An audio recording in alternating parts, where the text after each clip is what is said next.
10 Marcus Aurelius quotes to transform your life. Marcus Aurelius, the philosopher king. He ruled Rome, navigated plague, fought wars, but still found time to record his thoughts, his fears, his hopes. His meditations, they're more than words on parchment. They're a window into the soul of a man grappling with the same questions we ask ourselves today. How do we find strength in a world that seems determined to break us?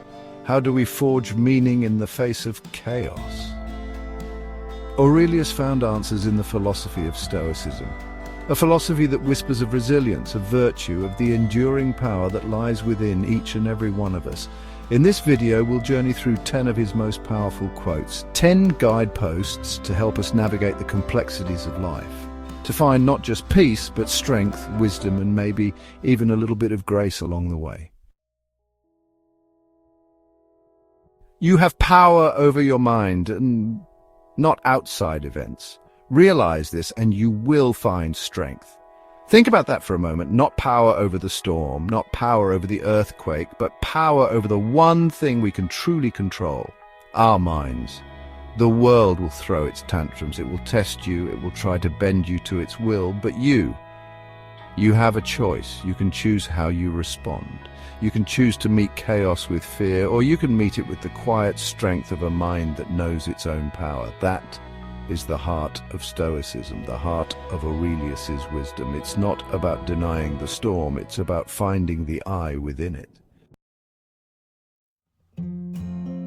The happiness of your life depends upon the quality of your thoughts. Our minds, they're like gardens. Tend them carefully, weed out the negativity, plant seeds of hope, of gratitude, of kindness, and what will grow? A life bathed in the warmth of happiness. But neglect your garden, let the weeds of anger, of resentment, of fear take root, and what will you reap? A harvest of sorrow. It's a simple truth, but profound in its implications. Your life, my friends, is a reflection of your thoughts. Choose them wisely.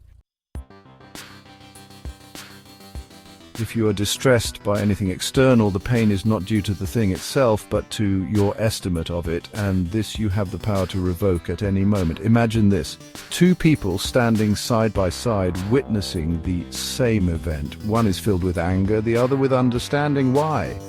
Because it's not the event itself that dictates our emotions, but the lens through which we choose to view it. Change the lens. Change your experience. This is the power Aurelius speaks of, the power to revoke our initial judgments and choose a more empowering perspective. Chapter 4. Rise above. The best revenge is not to be like your enemy. Oh, revenge. It's a dish best served cold, they say. But Aurelius offers a different kind of recipe. A recipe that requires no plotting, no scheming, no lowering yourself to the level of those who have wronged you. The best revenge. To live with integrity, to be a beacon of kindness in a world that often seems determined to dim your light. That is how you truly conquer, not by stooping to their level, but by rising above it. Chapter 5. Embrace life. It is not death that a man should fear, but he should fear never beginning to live. We all know our time is finite. It's the one certainty we all share. But how many of us truly live? How many of us let fear hold us back from embracing the fullness of this one precious life? Aurelius reminds us, don't fear the end, fear the emptiness of a life half lived. Chase your dreams, speak your truth, love fiercely, and above all, live, truly live. Chapter 6. The choice is yours. Choose not to be harmed, and you won't feel harmed. Don't feel harmed, and you haven't been. This, my friends, is the essence of Stoic resilience. The world can throw its worst at you, but it cannot dictate your inner state without your consent. Choose not to be harmed. Choose to see the lesson, the opportunity for growth, the chance to practice resilience. It's a radical notion, this idea that we have power over our own emotional responses, but it's a power Aurelius urges us to claim.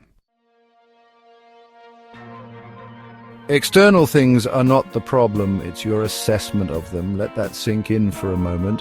It's not the traffic jam, it's your frustration with it. It's not the spilled coffee, it's your reaction to it. We give external events power over us by attaching our emotions, our stories, our judgments to them. Aurelius challenges us to detach, to observe without getting swept away by the current of our own reactions. Easier said than done, absolutely. But with practice, with conscious effort, we can master our own minds. You could leave life right now. Let that determine what you do and say and think. Sobering, isn't it? This reminder of our own mortality. It's not meant to be morbid, but to be a call to action. If today were your last, would you be proud of the life you've lived? Would you have regrets? Let the impermanence of it all fuel your purpose. Speak your truth, love deeply, pursue your passions with a fire that only the awareness of life's preciousness can ignite. Be tolerant with others and strict with yourself. A simple yet profound principle, isn't it? We often reserve our harshest judgments for ourselves while extending endless grace to others. Aurelius flips the script. Hold yourself accountable, yes, but temper that with compassion. Extend that same compassion outwards, understanding that everyone is fighting their own battles, carrying their own burdens. Tolerance, forgiveness, understanding. These are the foundations of a life well lived.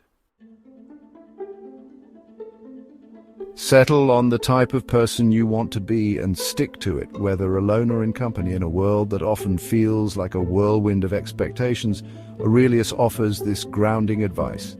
Define your values, know your worth, and then stand firm. Let your actions, your words, your very essence be a reflection of the person you choose to be. Not for the approval of others, but for the quiet satisfaction of living in alignment with your own truth. As we stand on the shoulders of this ancient philosopher, let his words not just wash over us, but seep into our very being. Choose one quote, just one. Carry it with you throughout your day. Meditate on it. Let it guide your actions, your thoughts, your interactions. How can you embody its wisdom? How can you let it transform your life, not in some grand sweeping gesture, but in the quiet moments, the everyday choices that ultimately shape our destinies? The power is within you. Always remember that. Disclaimer. The content provided in this video is for motivational purposes only and should not be considered professional advice.